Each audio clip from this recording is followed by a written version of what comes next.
আমি বেলেগে ৰন্ধা খাদ্য আমি বিলাই নিদিওঁ, আমি নিজে ৰান্ধি আমি ল'ৰা ছোৱালীক বিলাই খুৱাম। তেখেতে আমাক যি কৈ আছিল যে মাননীয় অক্টোবৰৰ 1 তাৰিখে বৃদ্ধি হ'ব, সেইটো আমাক বৃদ্ধি কৰি দিয়ক।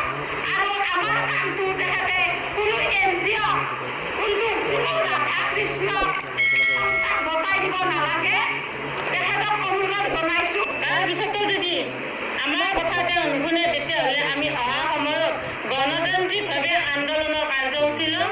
আৰু এই কাৰ্যসূচীত যদিহে আমাৰ ক্ষয়ক্ষতি হয়, কিন্তু চৰকাৰে ধৰিব লাগিব আৰু চৰকাৰে দখনীয় হ'ব। সেয়েহে বাইদেউসকল, বেচৰকাৰী সংস্থাক মধ্যাহ্ন ভোজনৰ দায়িত্ব দিয়াত ক্ষুণ্ণ।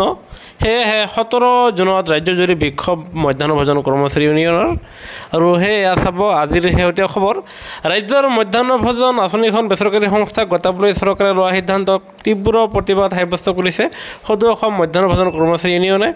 গুৱাহাটী প্ৰেছ ক্লাবত আজি আয়োজিত এখন সংবাদমেলত ইউনিয়নৰ সভানেত্ৰী ভূনিতা পাঠক ৰায়ে কয় যে চৰকাৰৰ এই হঠকাৰী সিদ্ধান্তই দুখীয়া ৰন্ধনকৰ্মীসকলৰ ভৱিষ্যত অন্ধকাৰ কৰি পেলাব। কেন্দ্ৰীয় চৰকাৰৰ নিৰ্দেশনা মতে বিদ্যালয় পৰিসৰতেই সতেজ ৰন্ধা খাদ্য শিশুসকলক যোগান ধৰিব লাগে।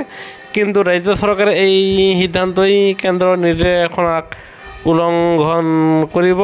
চৰকাৰক উক্ত সিদ্ধান্ত শীঘ্ৰে বাতিলৰ দাবী জনাইছে ইউনিয়নে। অহা 17 জুনত ইয়াৰ প্ৰতিবাদ স্বৰূপে ৰাজ্যজুৰি জিলাই মধ্যাহ্ন ভোজন কৰ্মচাৰীসকলে বিক্ষোভ কাৰ্যসূচী গ্ৰহণ কৰিব। চৰকাৰে সিদ্ধান্ত বাতিল নকৰিলেও অনাগত সময়ত আন্দোলন অধিক তীব্ৰতৰ কৰাৰ সকিয়নি দিছে ইউনিয়নে। সেয়েহে অংগনবাড়ী কৰ্মী, ৰন্ধনকৰ্মী আৰু আশা কৰ্মীৰ প্ৰতিটো খবৰৰ বাবে আমাৰ চেনেলটো ছাবস্ক্ৰাইব কৰিব নাপাহৰিব।